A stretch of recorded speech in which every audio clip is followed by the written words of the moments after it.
Hello and welcome everybody to another episode of Books and Bytes. This time we're diving deep into wealth, poverty, and politics. It's by the brilliant Thomas Sowell. You know, this book, it really gets you thinking, why are some nations rich and others poor? Yeah, it really challenges a lot of conventional wisdom. You know what I found so interesting is that Sowell, he doesn't just point fingers at things like exploitation or discrimination. He kind of digs into the much deeper complexities of geography, culture, politics, and history. Okay, so let's map this out a little bit for our listener. What are some of the big themes that Sowell tackles in this book? What's the main takeaway? You know, at the heart of it, Sowell is arguing that wealth disparities, whether it's between nations or within them, they're not simply the result of just one single factor. He really pushes us to look beyond those simplistic explanations and to consider the interplay of things like geography, culture, politics, and history. So he's saying we need to think a little more critically about these issues and not just jump to conclusions. Exactly. He wants us to move beyond, those emotionally charged, but maybe not so accurate explanations and really delve into the evidence. Okay, let's unpack some of these themes a little bit. He starts by looking at geography. How does that tie into wealth and poverty? Well, he emphasizes that, geography isn't destiny, but it does deal you a particular hand. Yeah. Think about it. A nation with tons of coastline and natural harbors is probably going to have an easier time with trade than a landlocked country. That doesn't mean the landlocked country is doomed, but it highlights the geographical realities that they have to work with. So it's like a starting point, not the finish line. Right. And then from there, he dives into culture and how cultural values can influence things like work ethic, attitudes toward education, entrepreneurship. For example, he talks about how German immigrants, regardless of where they settled in the world, often excelled in industries requiring, skilled craftsmanship Yeah. and technical expertise. And he attributes this to their strong work ethic and their emphasis on education. It's like cultural inheritance passed down through generations. It really makes you think about the internal factors versus external factors, right? How much is about the resources you have versus the mindset and values you bring to the table? Exactly. Sowell wants us to look beyond those simple explanations, like, oh, this country is poor because that country exploited them. He encourages us to consider the role of culture in shaping outcomes, even when those outcomes are negative. And then there's politics. What's Sowell's take on the role of government in all this? He definitely doesn't shy away from critiquing government intervention. While he acknowledges that government can provide essential services and infrastructure, he's very wary of excessive regulation and the unintended consequences of well-intentioned policies. Can you give our listener an example? Sure. He argues that minimum wage laws, while aiming to help low-skilled workers, can actually lead to job losses by making it too costly to hire them. So it's like trying to fix a leaky faucet Yeah. and accidentally flooding the whole bathroom. A bit like that, yes. And this ties into a concept that's really central to Sowell's work. It's the randomness assumption. Okay, let's break that down. What does he mean by the randomness assumption? So it's this idea that any disparities in outcomes between groups must be due to some external factor, like discrimination or exploitation. And he really pushes back against that. Why? Why is he so critical of that assumption? Well, because he argues that it oversimplifies the issue, and it can lead to misguided policies.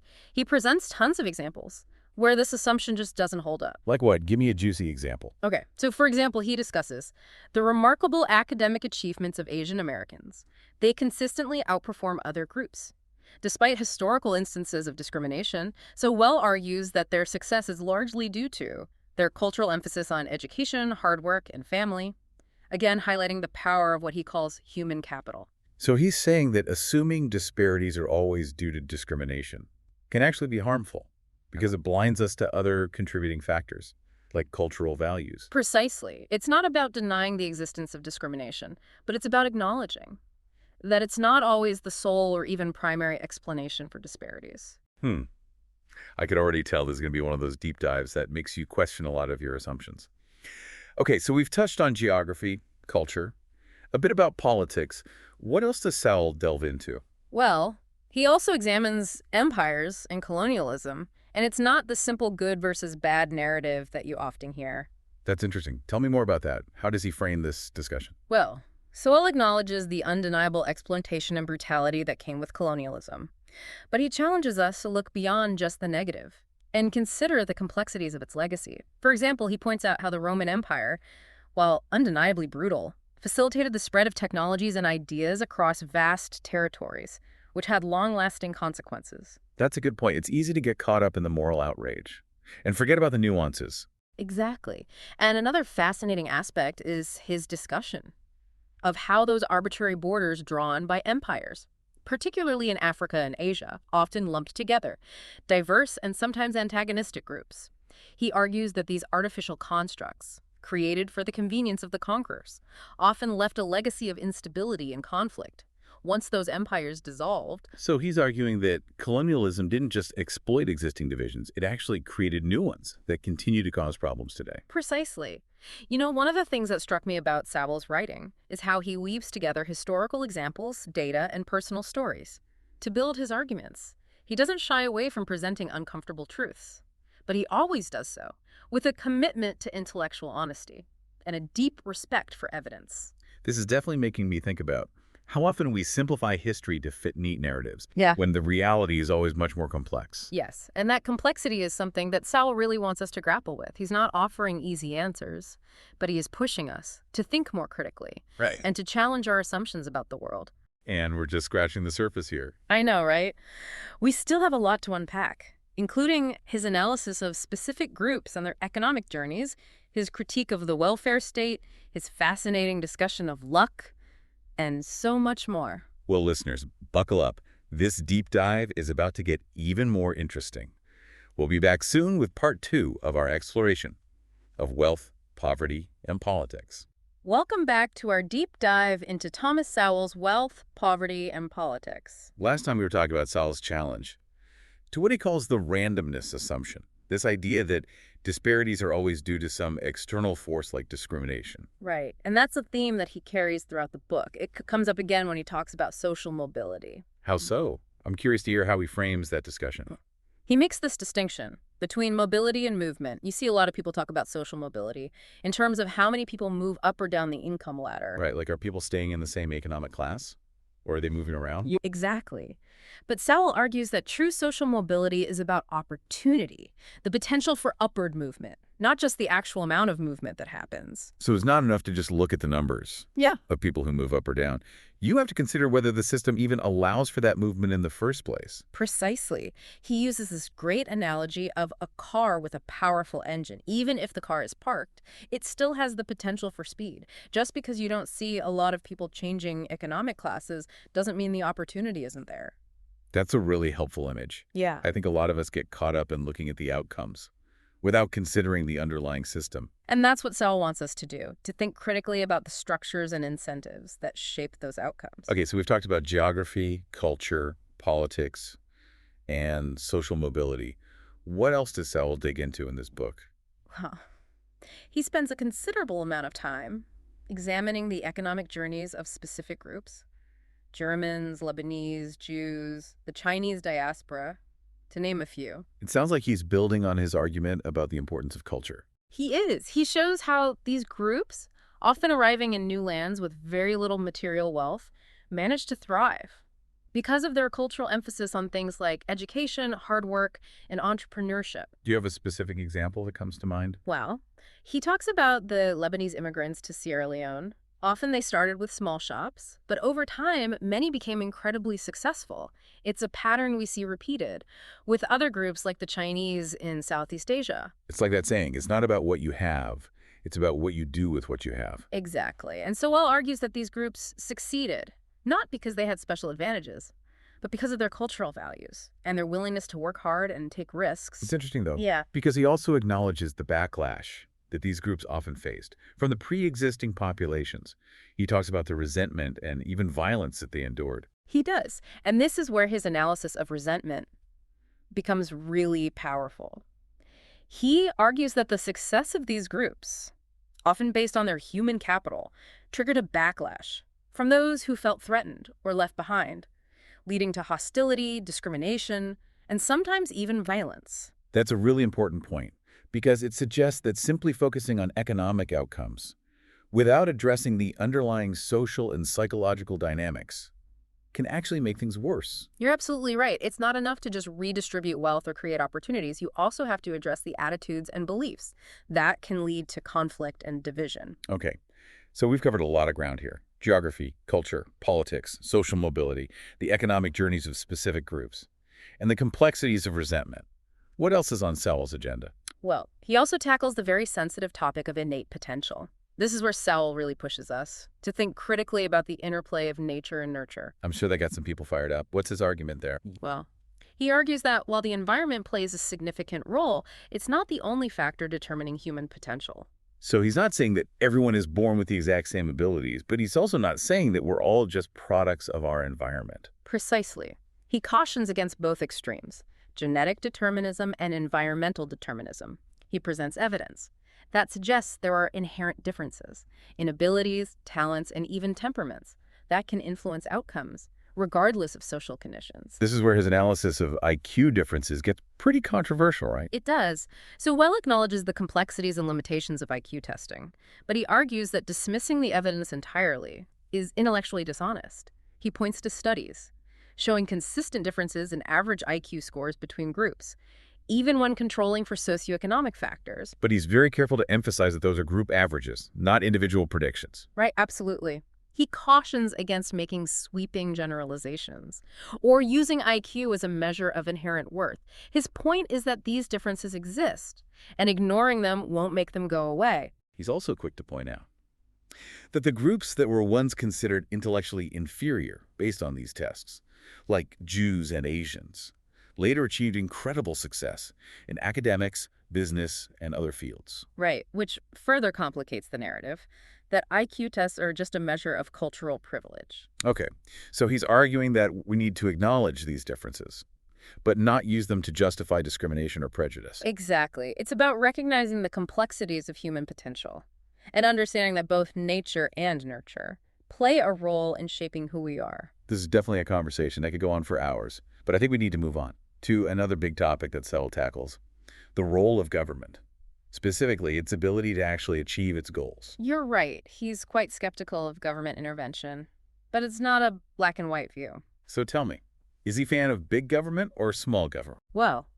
he acknowledges that government has a legitimate role to play in certain areas, like providing essential services and infrastructure, enforcing the rule of law, and protecting property rights. However, he argues that government often overreaches, implementing policies that, while well-intentioned, can produce unintended consequences. That makes sense. It's like the old saying, the road to hell is paved with good intentions. Exactly. He uses the example of slavery to illustrate this point. He notes that even slave owners, who had absolute power over their human property, often found it necessary to pay their slaves for certain types of work. Wait, really? Why would they do that? Because they recognized that brute force could only achieve so much, even in that extreme situation. They understood that incentives matter, that people are more likely to work effectively if they have a reason to do so. So he's saying that even with absolute power, you can't just force people to do what you want. They have their own motivations, knowledge, and aspirations. And any system, whether it's economic or political, needs to take those factors into account. Sowell argues that markets, despite their imperfections, are better equipped to harness the dispersed knowledge and motivations of individuals than centralized planning by government bureaucrats. He seems to be a big believer in the power of the free market. He is. He sees the market as a powerful mechanism for coordinating human activity and creating wealth.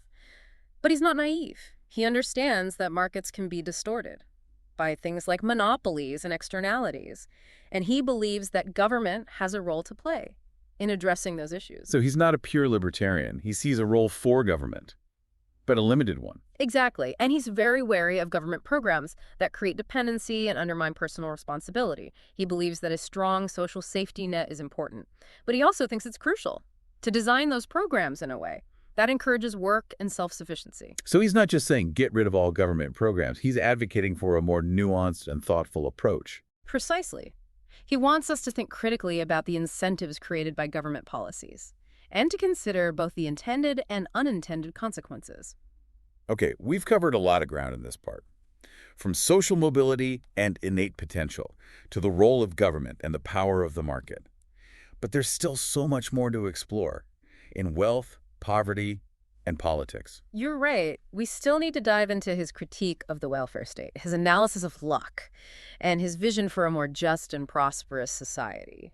Well, listeners, we're just getting started, so grab your coffee, tea, or whatever your beverage of choice is, and get ready for the final part of our deep dive. Welcome back to the final part of our deep dive into wealth, poverty, and politics. We've certainly covered a lot of ground, haven't we? We have. From geography and culture to the, intricacies of government intervention, and even that contentious topic of innate differences in human potential.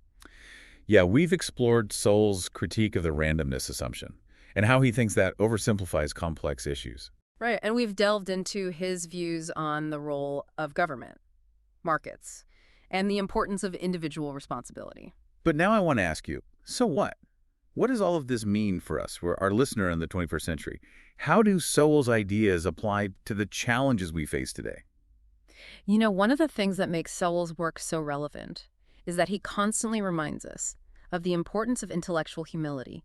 He cautions against the arrogance of those who think they have all the answers and can solve every problem with a government program. So he's saying we should be skeptical of grand sweeping solutions. Exactly. He urges us to be wary of those who claim to have a blueprint for utopia, because those blueprints often ignore the complexities of human nature and the unintended consequences of even well-intentioned policies. He really hammers home the point that we should be wary of simplistic explanations, doesn't he? He does. He always encourages us to dig deeper, to consider multiple perspectives, to look beyond the surface for the underlying causes of social and economic issues. He's constantly pushing us to think critically and challenge our own assumptions. Makes me think about how often we jump to conclusions based on headlines or sound bites without really understanding the full context. That's exactly the kind of thinking Sowell wants us to avoid. He wants us to base our opinions on evidence and careful analysis, not on emotions or ideology. This all ties back into his emphasis on personal responsibility, doesn't it? It absolutely does. Sowell firmly believes that individuals have a responsibility to take ownership of their choices and actions, rather than blaming external forces for their circumstances. But he also acknowledges that not everyone starts from the same place. He doesn't deny that systemic barriers or historical injustices exist. Right, but he argues that dwelling on the past, or focusing solely on those external constraints, can be disempowering. He believes that individuals and communities can overcome even significant adversity through hard work, perseverance, and a focus on developing human capital. So let's get practical. How do we translate these ideas into concrete action? What can we do, individually and as a society, to create a more just and prosperous world?